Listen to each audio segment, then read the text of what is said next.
we start out our platoon. I get the opportunity to go to JTAC school, Joint Terminal Attack Controller. For those of you that don't know what that is, it's anytime there's aircraft in the air, not anytime, but most of the time, that there's a soft component on the ground, there's usually somebody on the ground talking to the aircraft and coordinating what we're seeing, what the GFC, who's the Ground Force Commander, what his intent and what he wants, and telling them essentially what to bomb, when to bomb, and where to bomb. Does that make sense? Yeah. So I went to JTAC school, and it's very cookie cutter. It's very book study heavy. You go out to the range. It's sanitary. You got your map out. Got your radio. You can see the aircraft. Everything's like very controlled. And essentially the way it works is you kind of coordinate with them, make sure you're both looking at the same thing. There's kind of a contract that's ginned up in verbal form, and then you give them permission to strike, right, with your GFC's approval, Ground Force Commander's approval. So I did the schoolhouse, man, and did okay. I felt like I did really well, but you get to the platoon, and as we all know, like the op tempo in the platoon is completely different than how the schoolhouse does things. And so I remember we start ULT, we start mobility was my first block where I was practicing as a primary JTAC for our platoon. And dude, I was a shit show.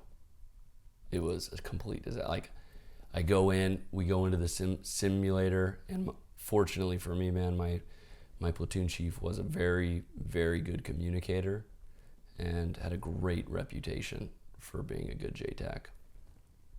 We go into the simulator, my first block, I'm like, all right, I'm going to show them, all the things that I've learned in the schoolhouse, and you start, and he's like, oh, mortar's coming in. And the simulator's like a huge dome, and you got like your compass and your tools that you can use, and there's a guy back there pretending like he's the aircraft, and you got your radio. So you just walk it all out, right? And you can see, oh, okay, I'm getting mortars, and and so you start like, okay, I'm gonna get my little map out. I'm like, all right, and then it's like somebody's shooting. You see them kind of walking towards you, like, okay, so maybe I'm gonna focus on that thing, right? And it's like somebody else is shooting at you now, and you're like, which one do I focus on? Like, this is way more than I knew how to handle from what I was learning in the schoolhouse. It was always like so easy. It's like, hey man, I want you to hit this building right here. Just tell them to blow up that. And like that was it, right? And now like the stress was on, and I remember being done, dude, and I'm like, sweat.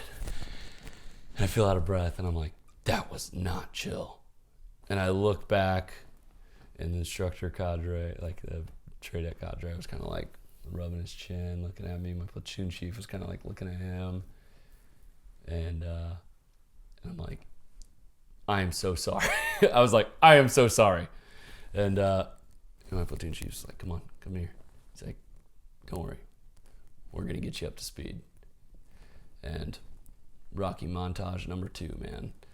I start, like, it is on the mic, 8 hours a day, going constantly, every single operation, like every training op I'm doing runs.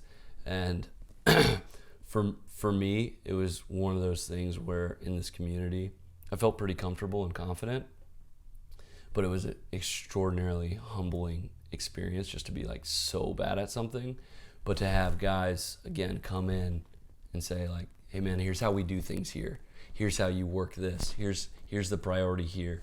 And just to have that support system and such good mentorship in my platoon was extremely beneficial. And I know a lot of guys don't get that, but I think it's just a testament to how our platoon was formed, how my leadership was in my platoon. And we'd really built a great family that was all about bringing everybody up to speed and making sure like we were as lethal as possible, right? Eliminating the kill chain to as small as it needs to be to get bombs on heads. That's awesome. And so, yeah, man, they brought me up, and I remember sitting down. He's like, all right, man, like, we're going to Iraq. And our platoon's splitting up. you know, your mentor, JTAC mentor. He's like one of my older guys. He's like, he's going to be with us, and you're going to be alone and afraid, you know? And he said, you ready? I said, yeah. He's like, I know you are.